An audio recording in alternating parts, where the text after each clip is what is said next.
So now we're on the 69th group out of the 73 factions. They're called Dirariyyah the Diraris. They are the followers of a man called Dirar, the son of Amr. He agreed with Ahlus Sunnah concerning the saying that the actions of the slaves are created, and concerning the case of generated effect. So, the case of the slaves' deeds being created by Allah or by the slaves, the case itself is called Khalqul Af'al. Khalqul Af'al, the creation of the deeds, or the creation of the actions. Khalqul Af'al. So he agreed with Ahlus Sunnah concerning Khalqul Af'al, not with the Mu'tazila. So that means then that he believed that Allah is the creator of the deeds of the slaves. Because Ahlus Sunnati wal Jama'ah says Allah is the creator of the bodies and their actions.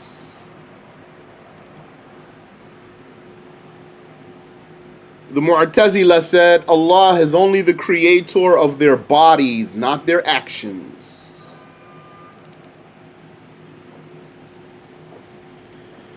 So he agreed with Ahlus Sunnah about that, and he agreed with Ahlus Sunnah concerning the generated effect.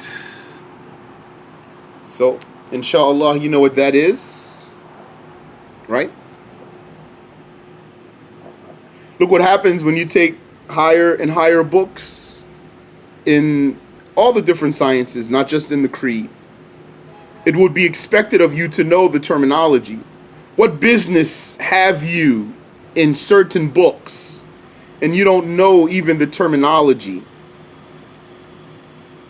So it's important for you to start learning in a proper fashion. Start from the bottom, start from the basics, start with the obligatory knowledge, and then you work your way up.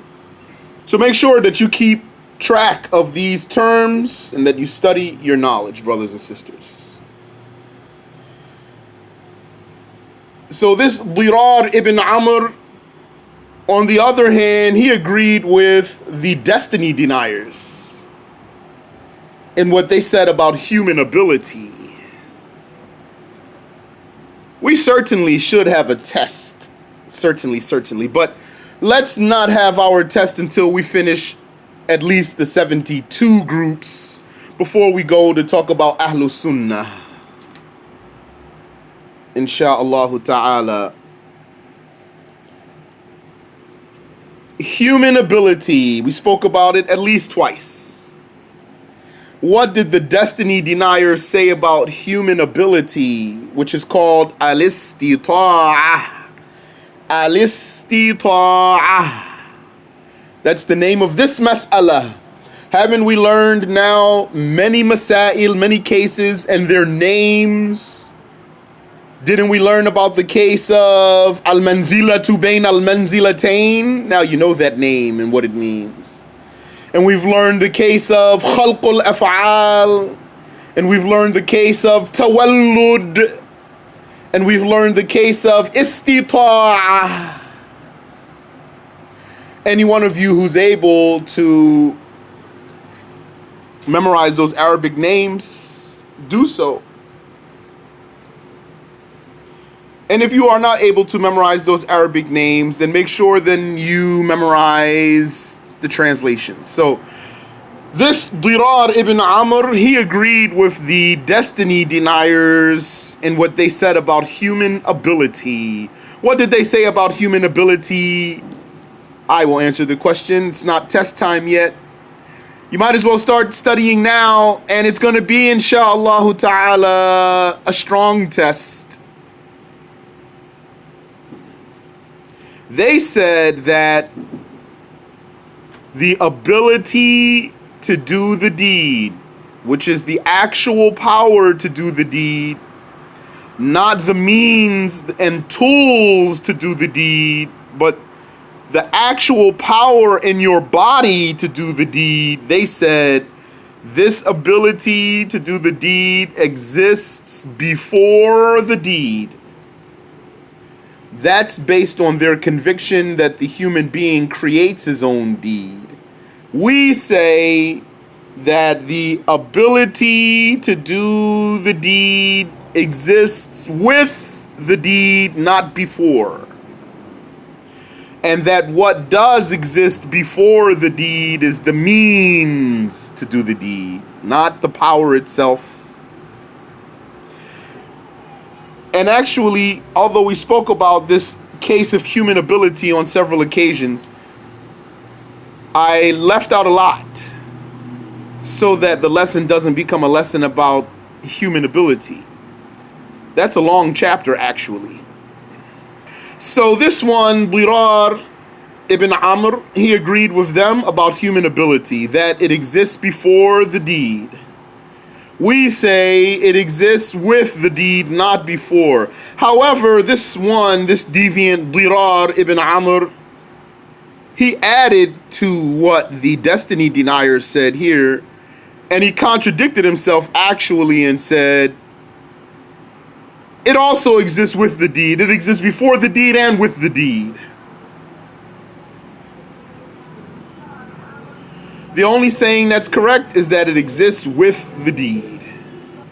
And he said that the ability to do the deed is part of the able one. A part of the able one.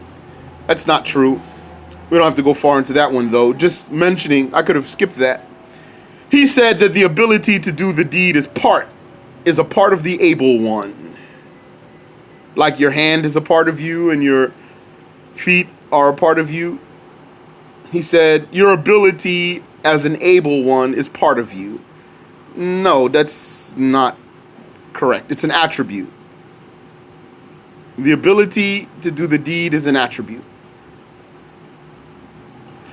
And he agreed with that one we talked about last time, An-Najjar, and he said that the body is a collection of attributes.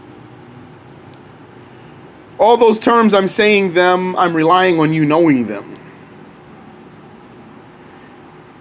And I'd like you to know that as the one who's giving these lessons, it always concerns me. This is why I'm always reminding you to study. It concerns me to say cases and then not explain them. Especially when they're not cases that we frequently learn about.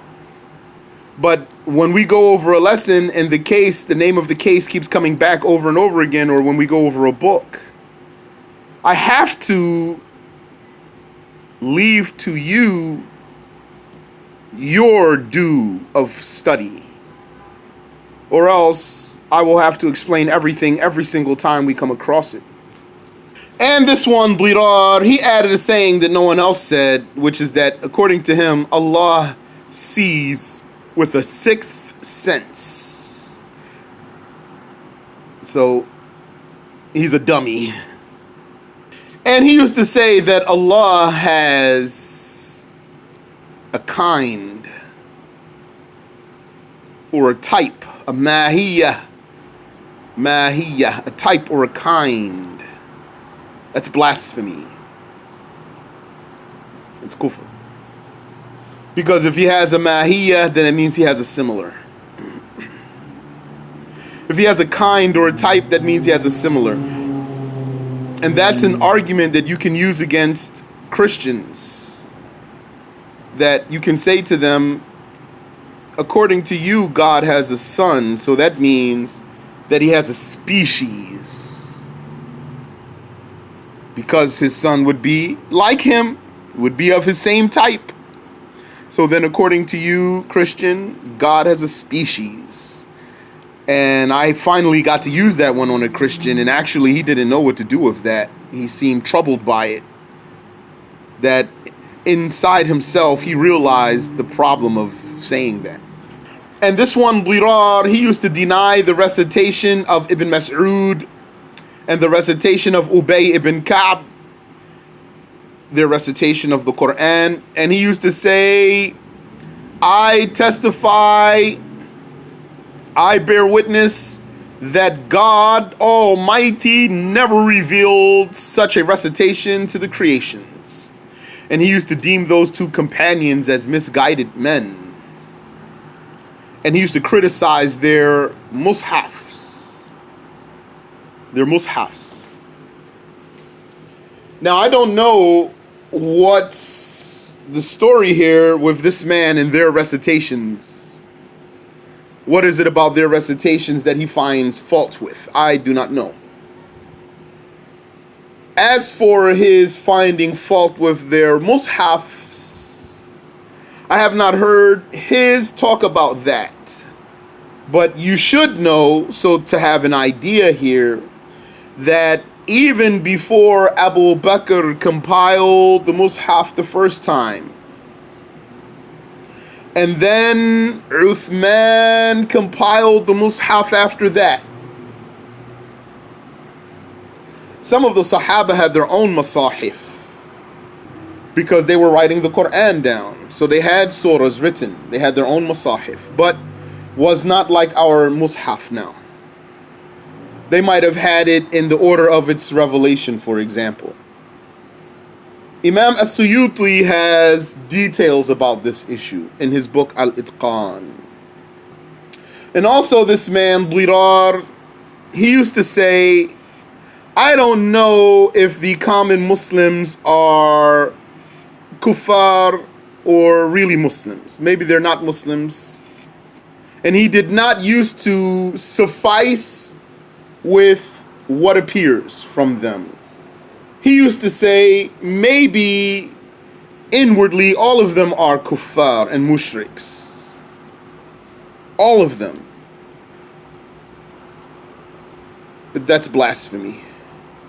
To say that maybe all of the Muslims are kuffar, that's blasphemy. It's against the consensus of Ahlul Sunnah. We say that for sure the common Muslims are believers. Yani, that's a general statement. In general. Generally, the Muslims are believers. Yani, I mean, those who are assumed to be Muslims. Those who are assumed to be Muslims. Why I'm saying assuming? Because we don't know the hearts. You don't know my heart. I don't know your heart. It is possible, may Allah protect me, that I am a big hypocrite in my convictions and I don't believe in Islam. That's possible. It's not true, alhamdulillah. So, you assume that I'm a believer and I assume that you are a believer. He didn't suffice with that. That's our obligation when a person shows himself to be a believer. When he shows himself to be a believer. And that's in At-Tahawi. It's actually a conviction of the Muslims. One of our creeds is that we leave the people's, the Muslims' inward situation between them and their Lord. Those, the people of the Qibla. The people of the Qibla means those who are ascribed to Islam or affiliated with Islam. Imam At-Tahawi documented that one of the convictions of the Muslims is that the Muslims leave the convictions of their fellows between them, those ones, and their Lord. And that's it. And this one, he used to also say that Allah Ta'ala is alive and knowledgeable and powerful, but with the meaning that he's not dead, he's not ignorant, and he's not weak. Not with the meaning that he has an attribute. So that's blasphemy.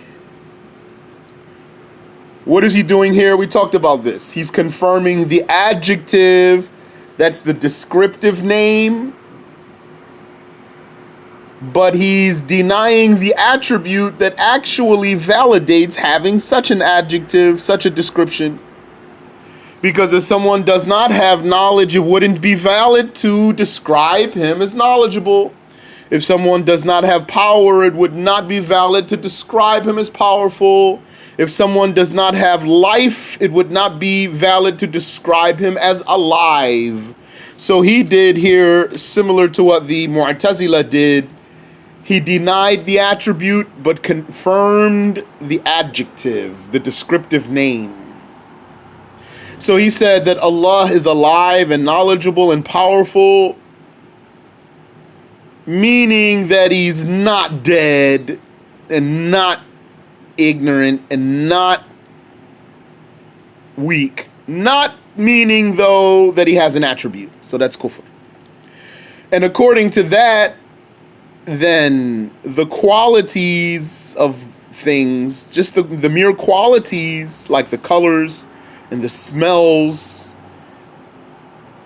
they would be also alive and knowledgeable and powerful because they're not dead or ignorant or weak. And that's not valid. You wouldn't say about the color that it's alive or dead or knowledgeable or ignorant. Wallahu a'lam. Any question? And the 70th of the 73 factions is called Al-Jahmiyyah. The Jahmis or the Jahmites. The followers of Jahm ibn Safwan, one of the very famous deviant people. And he had a number of beliefs. Among them is that he believed that none of the living creatures have any choice or will, and that rather all of them are coerced, compelled, and forced to do whatever they do. They have no ability, according to him, in any situation. And according to him, anyone who ever attributed any doing to other than Allah, according to him, then it's only a figure of speech. So according to him, if you were to say, Sam ran, Zayd sat down, Su'ad ate, according to him, that's all figure of speech. And that it's just like saying, the wall fell, the water ran, and like that. According to him, saying the boy ran is like saying the water ran. That's very, very sick mind. And what he said of people having no will or choice is contrary to what every sane person finds in himself. Because everyone who looks into himself and reflects inwardly knows the difference between his voluntary actions and his involuntary actions. He knows the difference between the beating of his heart and the movement of his hand, and his breathing and his moving his foot. And all of the things that he does involuntarily, all the things that come forth from him involuntarily, any sane person, he recognizes that. He actually recognizes that. So the one who's sane, he knows the difference between shivering and moving intentionally, or the blinking of the eye and the intentional action. Likewise, the sane person knows when he's hungry. That's not voluntary. So he'll be just doing whatever he does, and then suddenly he says, I'm hungry. He knows that. He finds that in himself without any will or choice. So whoever believes like that is not intelligent. He's not counted among the intelligent ones. That's true. That's what the author says here. He says, وَمَنْ أَنْكَرَ هَذِهِ التَّفْرِقَةَ لَمْ يُعَدَّ مِنَ الْعُقَلَاءِ Whoever denies this difference, the difference between voluntary and involuntary actions, would not be counted among the intelligent people. And that's very true. In fact, this faction and this creed is so weak that they went extinct. They have no one to argue for them. There's not any urgency to prepare arguments for debating with this faction. This faction is a weak one. They're so weak that they went extinct. They have no one to debate for them. So it's not hard to crush these guys. There's some groups you should know they are very weak, bottom tier opponents. Bottom tier opponents. Who are your bottom tier opponents? Whoever denies that people have their own choice. That's bottom tier opponent. Also, Christians, bottom tier opponent. Refuting Christians is only fascinating to a new Muslim. It's because he's now in a new world. Once you get used to it, once you know those proofs, khalas. That's like eating a bologna sandwich. Higher tier is going to be a Wahhabi, a denier of destiny, an atheist, a philosopher. Also, who's in the very low tier? Ahmadiyya. Those people who said that Ghulam Ahmad is a prophet. They came out about 100 so years ago. Very weak. Bottom tier opponents. You said, but do we not act in accordance with Allah's will as predetermined before our creation? One can argue this as a matter of compulsion. Can they not? No, he cannot. Because there's evidence to the contrary, which is what we witness of our voluntary actions. Our voluntary actions are definitive evidence that Allah Ta'ala did not force us. Although all of what we do is predetermined, we're still not forced. We just choose to do what we would have always chosen to do. We feel free, we are free. Well, I wouldn't say that expression. I would say because we definitively can see the difference between the beating of our hearts and the motion of our hands, since we knew with absolute certainty and observation that there is a difference between the beating of our hearts and the movement of our hands. Which is that, what's the difference? The difference is that one of them we have a control over and one of them we don't. Then we knew that we had a control. We have a certain type of control. That's a definitive evidence. Just like, for example, just like I'm now shouting sometimes at my computer in front of me. Just like I'm now sitting in a chair talking to a screen. Like, just as sure as that's true, the difference between the beating of our hearts and the movement of our hands, we realize that too, just like that. In other words, denial that we have a free will. Well, when I say free will, I mean we choose. Denial that we choose is just a type of sophism. Do you remember the sophists, who they are? Okay, the sophists are a group of philosophers. Their belief is that nothing really exists. So what's the proof that they're wrong, the sophists? Honey, we witnessed that the things that exist, actually. That's why the scholar said to refute a sophist, smack him and take his money, beat him and take his money. He's saying nothing exists. Okay, beat him and take his money. So that's like that. Those who deny the will of the slave, they're like that. You say to him, listen, you know that heart in your chest that's beating all the time? Can you just like make it stop? You know how you can like wiggle your toes and then stop wiggling and then wiggle them again and then stop? Can you do that with your heart? He will be unable.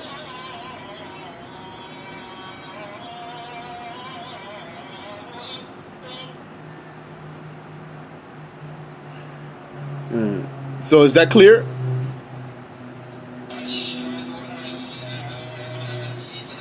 You said, how do you explain the ayah? وَمَا تَشَاءُونَ إِلَّا أَن يَشَاءَ اللَّهُ. We say this ayah is evidence for us because it means you do will. You do will. This ayah is a confirmation that slaves have a will. Because the ayah says, you do not will unless Allah wills. So that means you do will. Meaning, like, if you say to someone, I will not give you money except $100, that means you're going to give him money.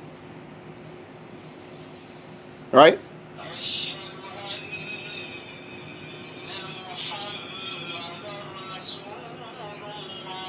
Or if you say, I won't eat anything except chicken, that means you're going to eat something, right? So the ayah is saying you do not will except what Allah wills. That means we have a will. It's just limited. It's a limited will.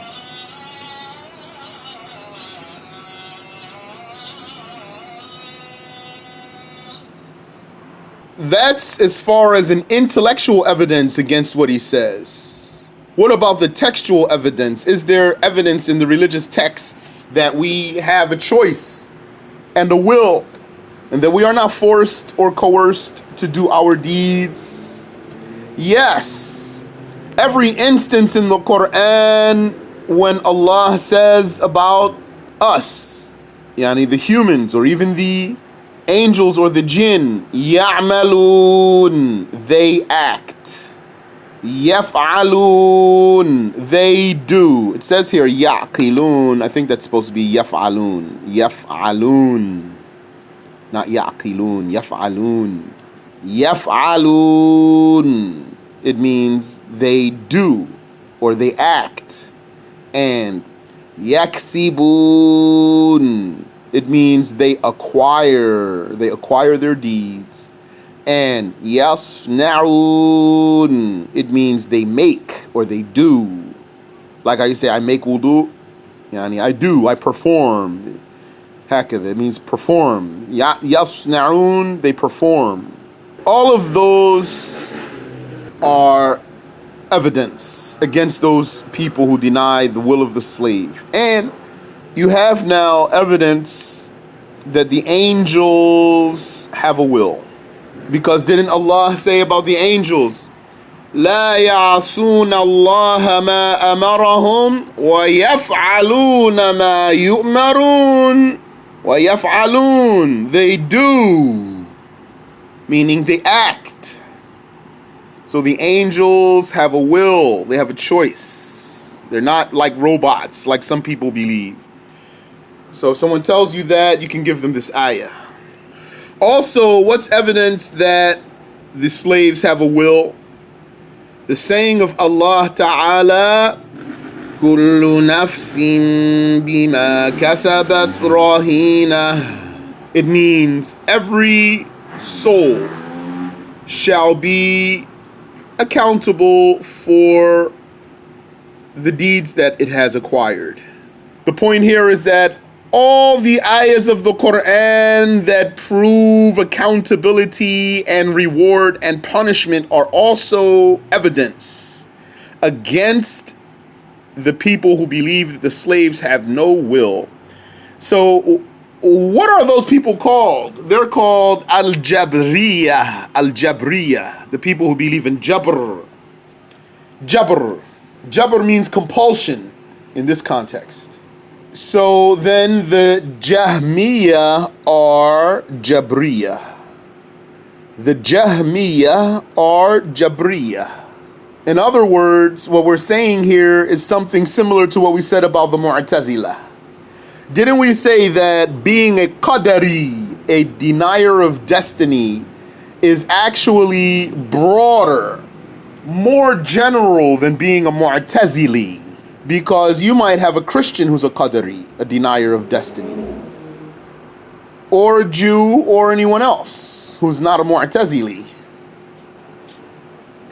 Likewise, being a Jabri is more general than being a Jahmi. So the Jahmiyyah, the followers of Jahm ibn Safwan, they are Jabriyah, people who believe in compulsion, meaning they deny the will of the slave. And Allah Tabaraka wa Ta'ala refuted both of those, the Jabriyah and the Qadariyah, in a single verse of the Quran, when he said, وَمَا رَمَيْتَ إِذْ رَمَيْتَ وَلَكِنَّ اللَّهَ رَمَى. It means, O Muhammad, very literally it means, you did not throw when you threw, rather Allah threw. So that's about when the Prophet ﷺ threw a handful of rocks and pebbles at an army and hit all of them. That's one of his miracles. So Allah informs his messenger, وَمَا رَمَيْتَ إِذْ رَمَيْتَ. You did not throw when you threw. So in that, there's a confirmation of the throwing and a negation of the throwing. And since it's impossible that there's any contradiction in the Quran, then of course it has to be that the first throwing has its own context, and the second, the first mentioning of the throwing has its own context, and the second time the throwing is mentioned, it has its own context. So the ayah is, وَمَا رَمَيْتَ إِذْ رَمَيْتَ. You did not throw when you threw. In order for that to not be a contradiction, then each instance of throwing has to have a different perspective, which is the case. وَلَكِنَّ اللَّهَ رَمَى. Rather, Allah threw. So that's just a literal translation. And so a more exact elaboration of the meaning is, وَمَا رَمَيْتَ إِذْ رَمَيْتَ. You did not create the throwing of those pebbles, O Muhammad, when you threw them. You didn't create that throwing when you acquired the act of throwing. وَلَكِنَّ اللَّهَ رَمَى. Rather, Allah is the one who created your action and created your acquisition. He created your throwing and he created your acquisition of the deed. So then this single verse refutes both the Qadariyah and the Jabriyah, because the Qadariyah say we create our own deeds. So Allah refuted them when he said, وَمَا رَمَيْتَ. You did not throw. And the Jahmiyyah, they say we don't even have any deeds, but they're refuted when the verse says إِذْ رَمَيْتَ, when you threw. Rather, Allah Ta'ala, He created that throwing, and He created Muhammad's acquisition of that throwing. And among the strayings of Jahm ibn Safwan is that he claimed that paradise and hell shall vanish or come to an end, just like everything else. He says, just like everything else, they shall come to an end, and that's blasphemy. And you already know the story of Ibn Taymiyyah, who came centuries later after Jahm. He called Jahm out on his blasphemy, this blasphemy of his, by saying that paradise and hell come to an end. Ibn Taymiyyah called Jahm ibn Safwan out on that and confirmed that that's blasphemy.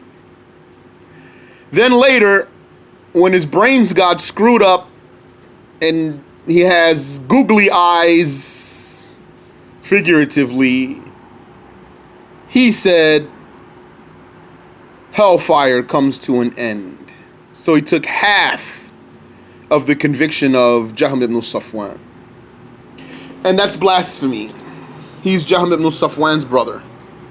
And among the strayings of Jahm is that he said, Allah Ta'ala, his knowledge is created and he doesn't know something until it happens.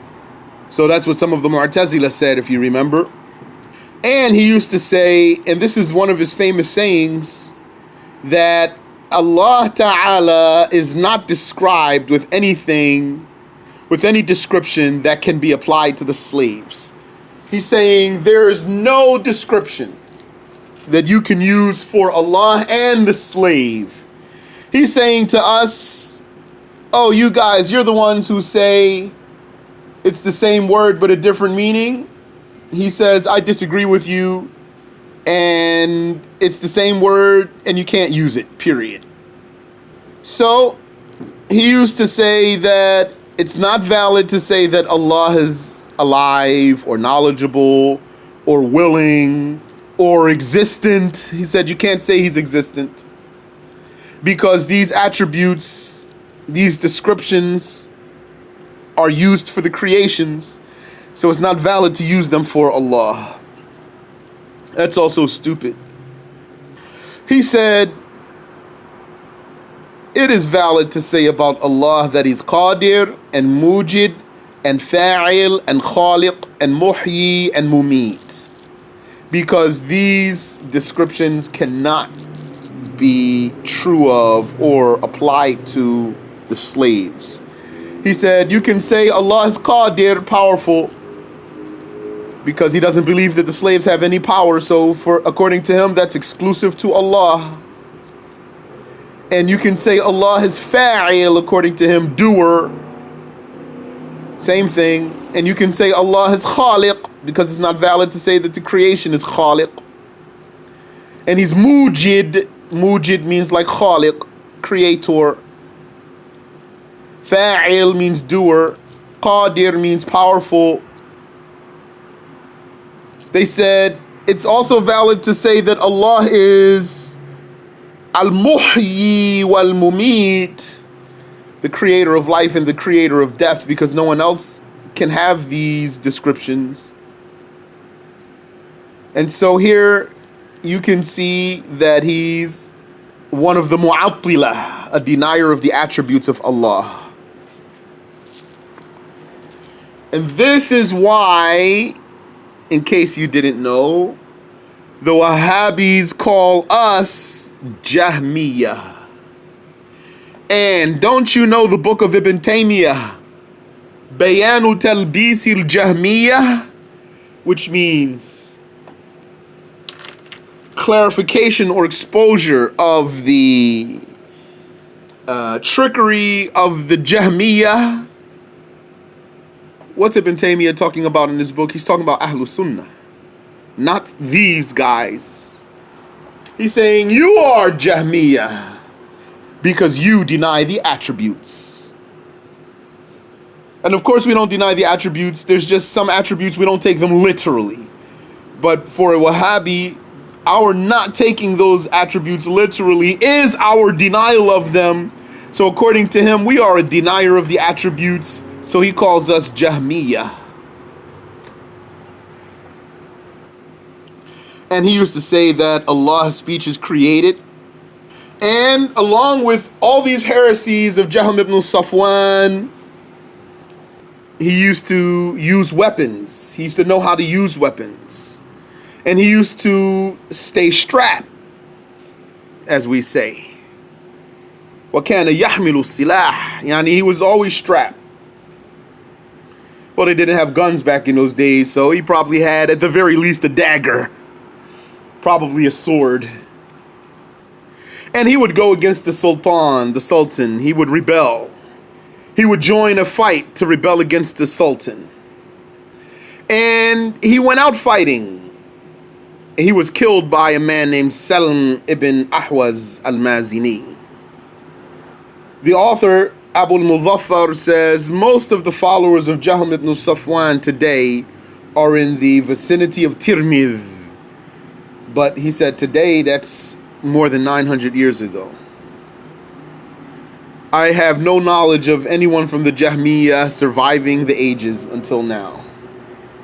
Even the Mu'tazila were practically eradicated, though they still have few traces left here and there. In our day, we have to deal with Mushabbiha more than anything else. And Ahlul Sunnah deem those people as blasphemers for saying that Allah's knowledge is created and saying that His speech is created. And the destiny deniers also deem the Jahmiyyah as kuffar because they said that the slave's deeds are created by Allah, not by the slave. Wallahu ta'ala a'lam. Allah knows best.